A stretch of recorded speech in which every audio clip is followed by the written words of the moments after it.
Hello there! In Amtgard, class battle gaming is absolutely the best part of our LARP, and I am super excited today to talk to you about how to choose the correct class for you.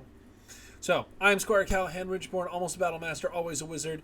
Last time we met, we talked about all the different classes and their play styles, some of their strengths, some of their weaknesses, and now I'm going to walk you through how you can choose which class you want to be playing, and hopefully by the end of this video what class you want to try to max level, maybe even get a Paragon in, and really get that journey moving. So I'm super excited to go through this with you. So the very first thing that we're going to talk about when people are trying to decide what classes they want to play, you're going to want to break it down first by what weapon set you want, right? Now, in some of my early videos, I've talked a lot about the combat triangle, the magic, missiles, and melee. What you really need to do here is determine which of those three you want to be using in the LARP, right?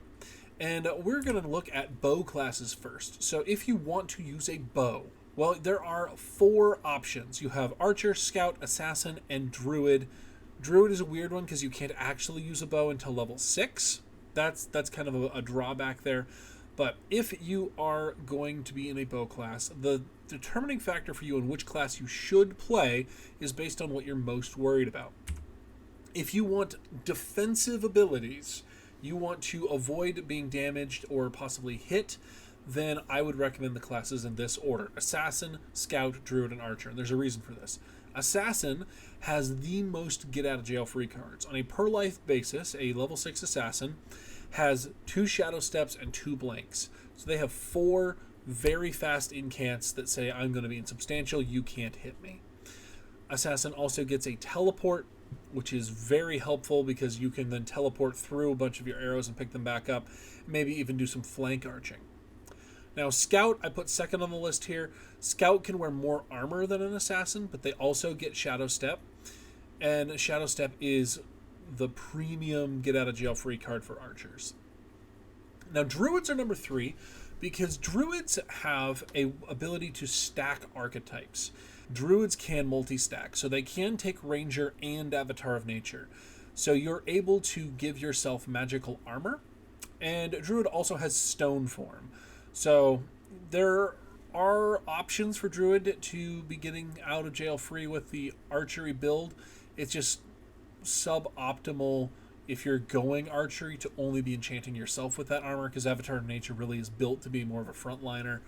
Stone form is really good, but you don't have the runaway of blink, and so I put Druid at third on this section. Then Archer, of course. Archer does not have any defensive abilities. They are able to wear several points of armor, but they're not able to magically get away from a warrior charging. Now, if you want offensive abilities, it's actually kind of the opposite. You want to go with Archer first.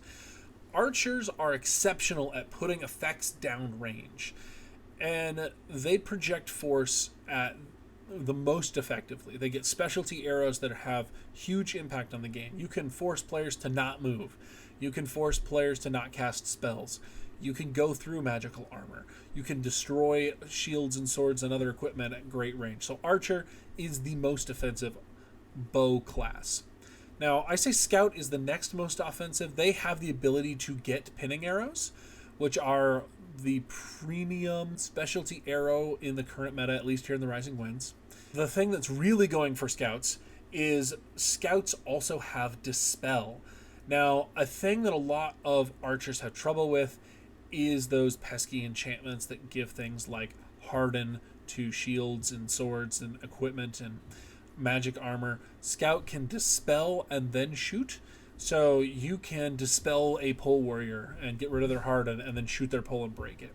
And if you want to hear more information about how Scout can be a really strong offensive archer, go check out the Watt Paragon video. There should be a link in the description. Now, Druids are also very offensive. They have a wide variety of verbals that they can actually cast while holding and shooting with their bow, which allows them to be pretty effective as support archers.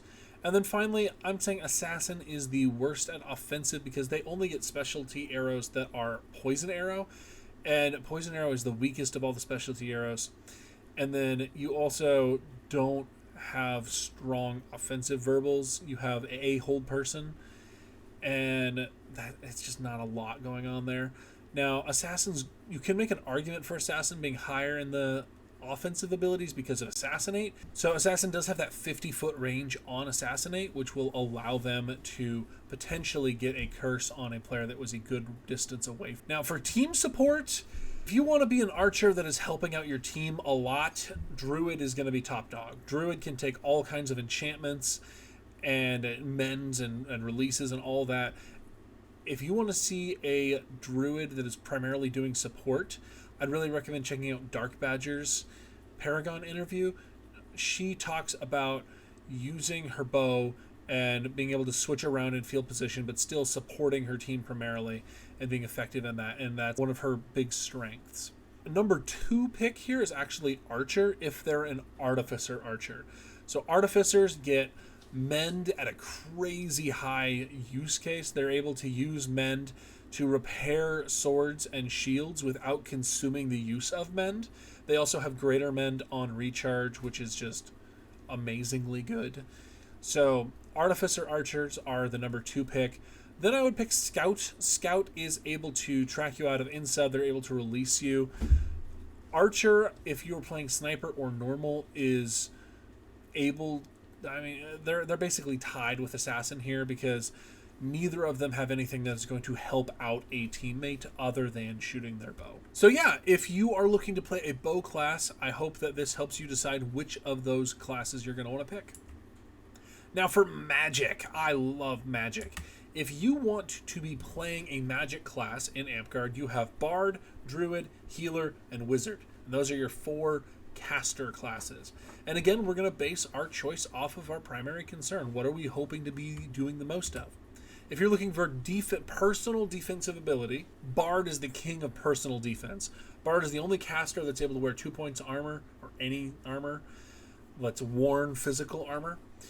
They have amazing songs that allow them to have a variety of immunities and abilities, so their defense is strong.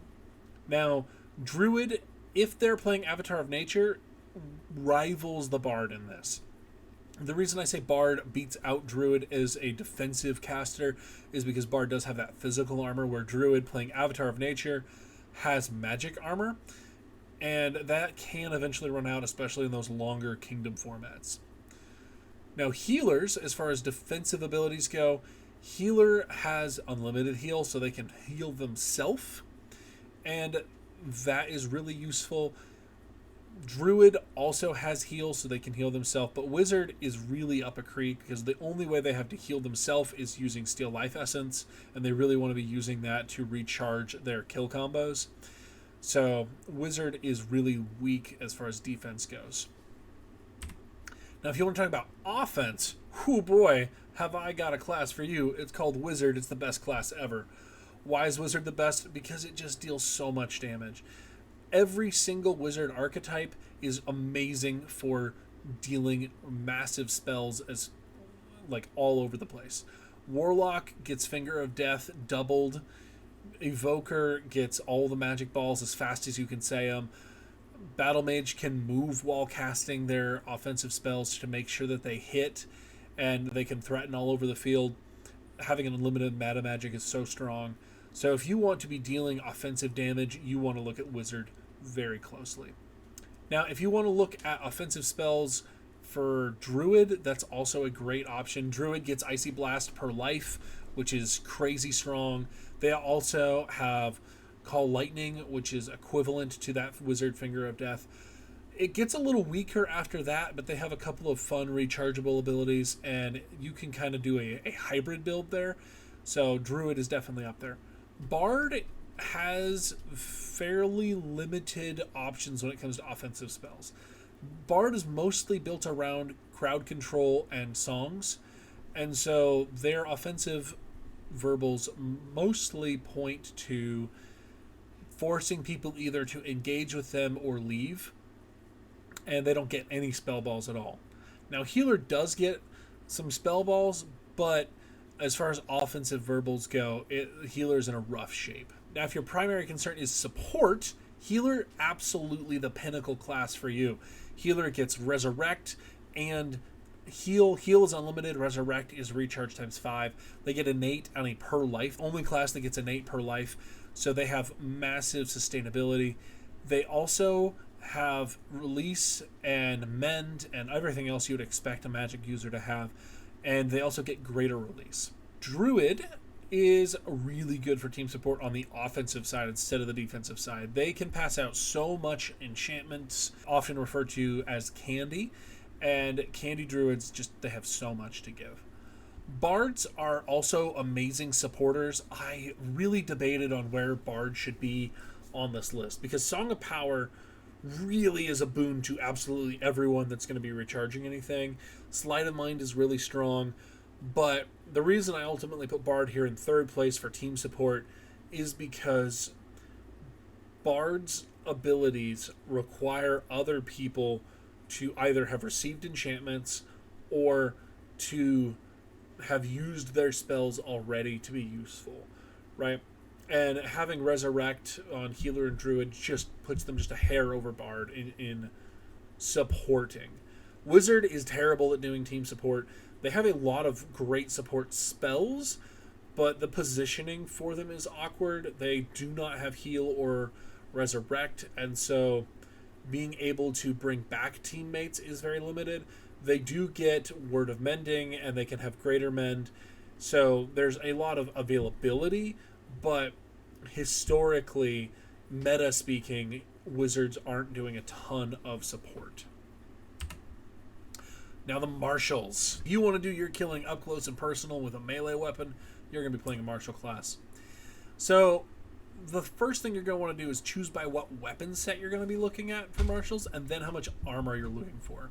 The martial classes are, of course, Anti-Paladin, Assassin, Barbarian, Monk, Paladin, Scout, and Warrior.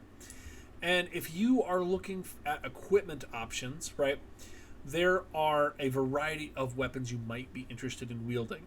There are short swords, long swords, great swords, pole arms, flails, daggers, magic staves. There's all kinds of melee weapons, and you're going to want to narrow down what size of shield are you looking to use, and what size of weapon are you looking to use. And that's going to help you narrow down what classes are available. Now, if you are looking to use a large shield, you're going to get locked into either Anti-Paladin, Paladin, or Warrior.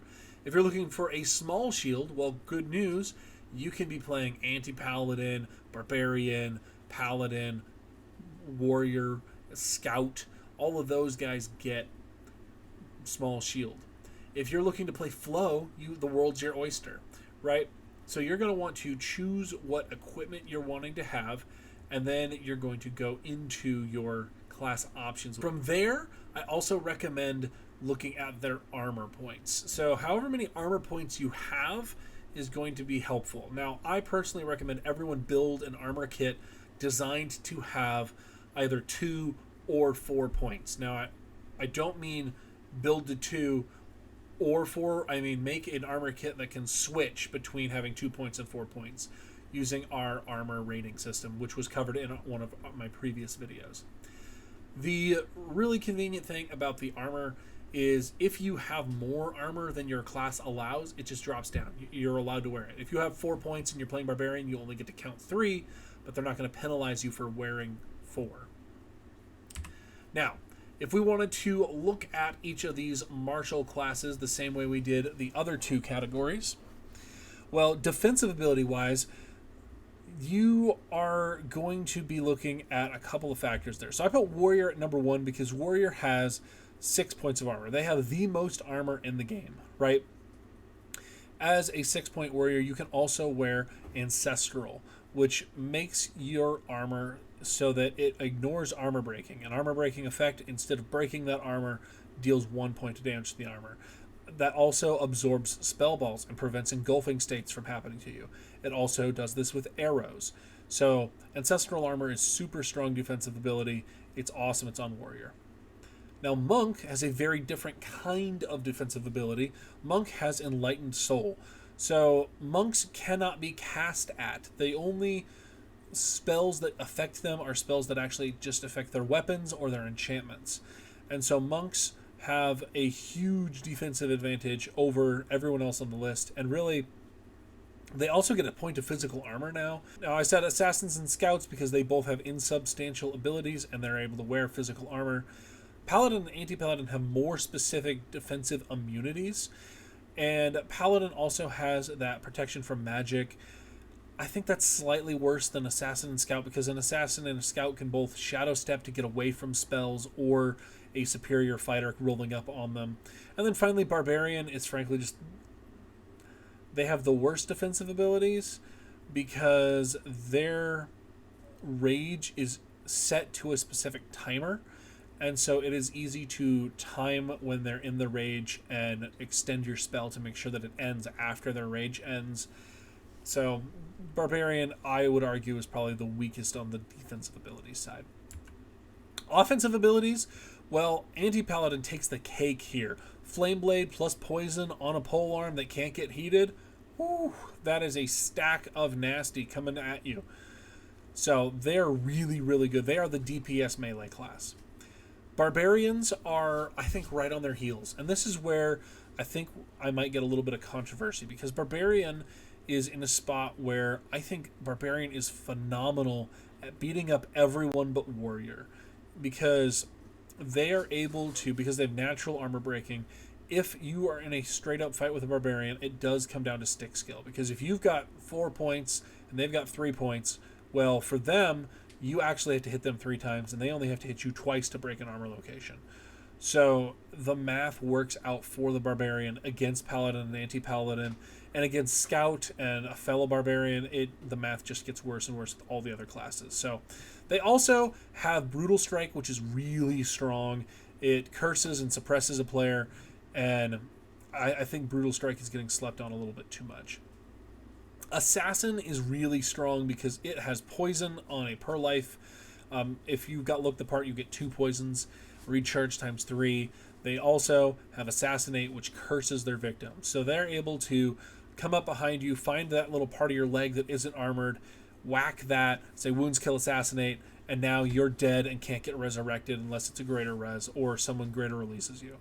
That is a lot of resources consumed just to keep you back in the fight. Scouts are dependent on what they're doing. They can use offensive dispel really well, which I'm excited to see more of as time rolls forward, because I know people are out there practicing pole scout with dispel, dispelling those shields, and then breaking those shields, and that's going to be awesome. Paladins don't have a ton of offensive ability. They have a awe that they're able to use to force someone away from them, but really paladin boils all the way down to just raw stick skill. Warrior has that really cool armor, but again, they're mostly relying on being a juggernaut to roll through and deal damage and hit for a lot of punches. And then finally, monk, I think, has the least offensive abilities. They don't get anything that really is offensive except for banish. I guess you could make a big argument that monk is better than warrior at offensive ability because they do have that banish, but that feels very situational, because warrior has insult, which works on anybody, and monk's banish only works on insubstantial players.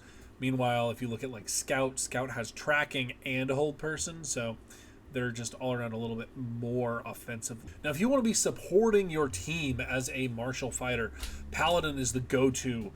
Paladin's archetypes are amazing. They both have a really relevant place, but guardian paladin using that martyr ability, using that greater res, using that greater heal, paladin is phenomenal. Monk is right on their heels though, because they have rechargeable heals and reses, where paladin only gets 1 per life. The only reason paladin wins out over monk is because they are greater res and greater heal, which gets through that cursed state. Monk can't deal with the cursed state. They are just kind of stuck if you get cursed, but monk is right there with that rechargeability. Scout has release. You can be the most forward release on your team and just negate an ice ball right there. It's awesome. Assassin, barbarian, and warrior are going to be supporting their team by mostly taking up space. Their job is to prevent the other team from being effective by either flanking or being a great distraction or being the focal point taking all the damage. And then finally, anti-Paladin arguably has no team support ability-wise, but being pro flame, they should be trading weapons with anybody who gets a heated weapon. So, I hope that this video helped you figure out what class you want to play at your park. Thank you for being here for the Amtgard Basics videos. Next video is Amtgard Basics game modes. We're going to talk about all the different ways that you might play Amtgard, and that is the end of the Basics series. So, thank you for watching. I can't wait to see you in the next video.